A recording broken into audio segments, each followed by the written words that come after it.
Shabbat Shalom. Shabbat Shalom. So this morning, as I was taking my son to school, he asked me, so what's going to happen with the vote for Speaker of the House? Well, I mean, I did study political science for 6 years, so he, for some reason, thought I might know what was going to happen. To which I told him, I don't know. This is unprecedented. It's going to continue to be a lot of talk, and something will happen. I felt incredibly pathetic. 6 years of my education down the tubes, I couldn't answer a simple question about a simple procedural vote. Yeah.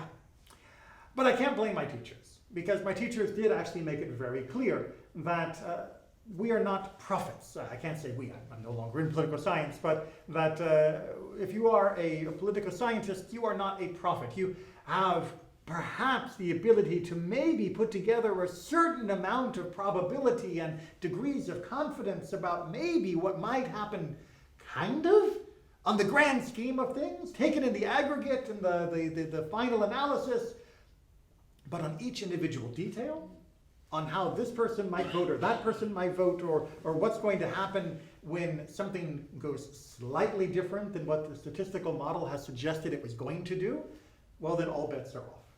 It's like predicting the weather. Yes, we are able to predict the weather better now than we ever used to be able to, and that's one reason why we know more about hurricanes, very important here in Florida, than we ever used to.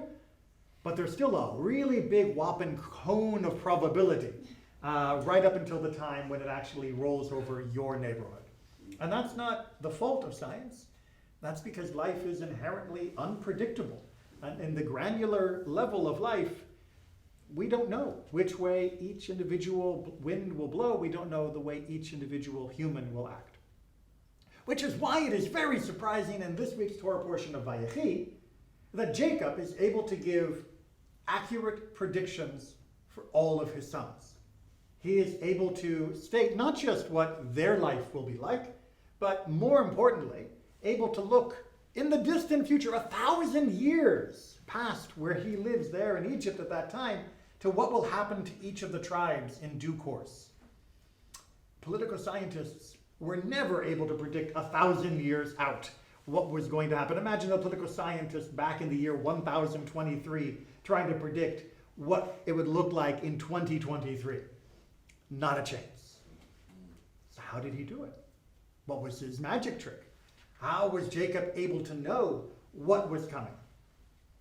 Well, he didn't know what was coming. He was not predicting based upon probability analysis and statistical models. He was instead one of the Nevi'im, one of the prophets. Indeed, all of the patriarchs and matriarchs, for that matter, were considered to be Nevi'im, to be part of the prophets. Well, great. That pushes the explanatory issue 1 degree back. Why do prophets get to understand these things if it's not through statistical modeling? Well, because what is a prophet? Anybody have an attempt at this? Closely to that of an angel, to be directed by the thoughts and concepts of deism brought to us by our God. Someone like an angel and able to, not in terms of the perfect concept of angel that's been put into Western culture, they are able to perceive, to, my favorite philosophical word from this topic, apprehend the divine. Doesn't mean they're like grabbing it like it's an escaped convict. It means to understand with all of your being what God's essence is. Now that means that they are able to, if you will, tune in the dial to that wonderful broadcast frequency of God. Now, every product except for Moses had a little static on the dial because we are but human and thus we cannot absorb and understand God in God's totality. But prophets are able to at least make out part of what is coming through the transmission. But then that means that what they know of the future is what God knows of the future. Well, how does God know the future? Because for God, there isn't a future, and there isn't a present, and there isn't a past.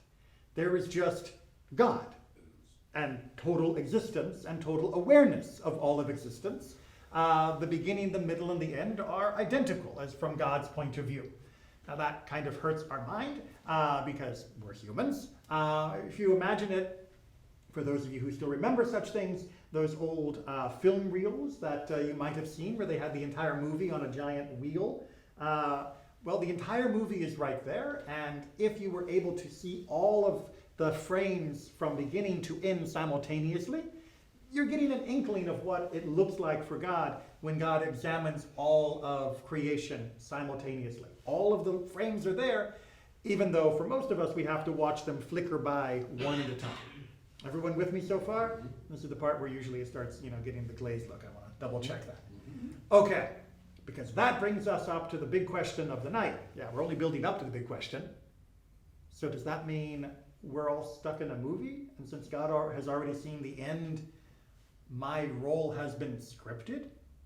Because if Jacob was able to tap into God's broadcast and see glimpses of what God saw of the future for his sons and then their eventual descendants in the tribal confederacy of Israel, does that mean all of the generations in between had no choice but to behave in a way that would lead them to create the circumstances that Jacob was then seeing? Because after all, if Jacob was wrong, then that would mean God's knowledge was wrong. But if Jacob couldn't be wrong, then that would mean his descendants couldn't behave differently. And free will is now gone. Do we see the issue here? If God's knowledge of our future is perfect, then does that mean our future has already been crafted, written in stone, and thus we have no choice? And if we have no choice, well, what are we doing here? Just going through the motions? Are we but actors acting out a script we didn't know we've already memorized? Hitting our marks as we are cued to do so without realizing that we are obligated? And if so, why do we have so much guilt if we're just playing a role? Well, I'm not going to pretend that this is an easy question or one that can be dismissed with a pat or simple explanation. But I will try to give an understanding that is very powerfully accepted within our tradition, which is to point out that God's knowledge of our future is not a predictive knowledge. It is a knowledge. What do I mean by that?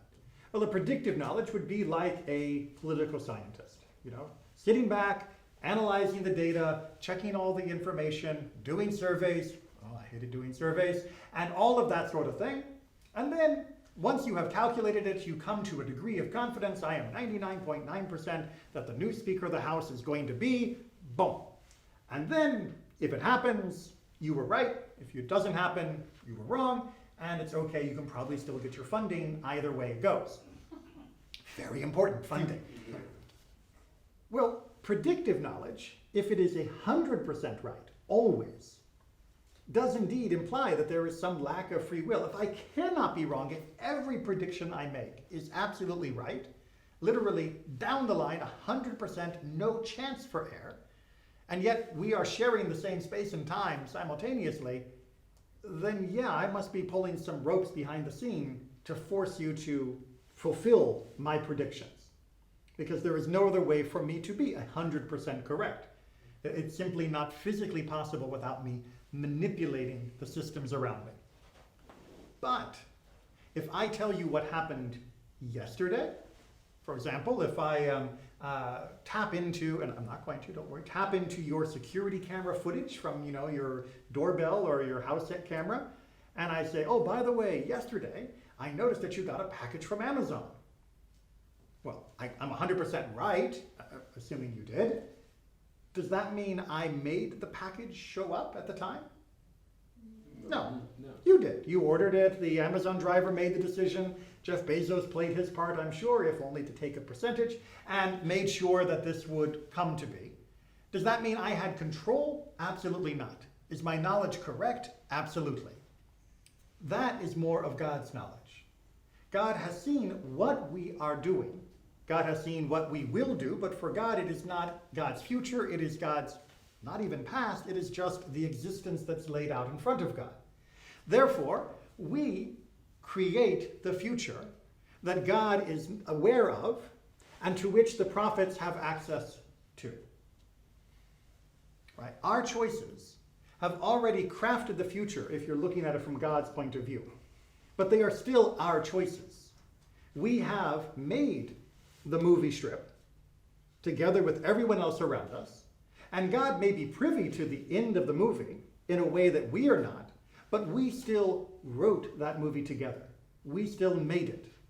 God has, if you will, a private screening or an advanced screening of what that final product will look like. But we are still ad-libbing it as we go. We are still making the decisions moment by moment by moment that creates the final product. The fact that Jacob could see where his children would eventually be, Judah to the leadership, Benjamin getting into lots of trouble, all of those sorts of things, wasn't him determining their fate. It was him reflecting upon the reflected wisdom that was shown through the lens of God to allow him to apprehend, to understand what it would eventually be because of the decisions that his children and their descendants would make. That was not a prediction, it was a reflection. And reflections are much easier to be right. So when we struggle with this question of free will or no free will, of God's perfect knowledge, God's imperfect knowledge, recognize that the ultimate truth is that we are still creating this story together. That our choices do still matter. Our choices are what is crafting the world around us. We are not mere passengers in life. We are not bystanders to reality. We are the architects of reality, and indeed, God created this stage upon which we could create the great story of life. Make sure that you are playing your part. Embrace it, because no one else can play the part that you are meant to play. Only you. There are no understudies, no replacements, and there are no miscasts. You can play the part that you are meant to play. Throw yourself into that role. Shabbat Shalom. So who's going to win the Speaker of the House? Well, it's unprecedented. The statistical models don't work.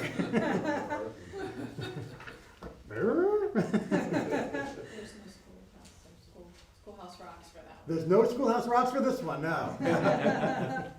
I'm just a bill, that I can tell you. But like I said, in the general, in the abstract, we can make good predictions. In the particulars, we get a little fuzzy. But then that's not my field anymore. I'm able to make many more confident statements in rabbinics than I ever was in political science. But the nature of the material, I suppose. Politics is certainly less trustworthy than God.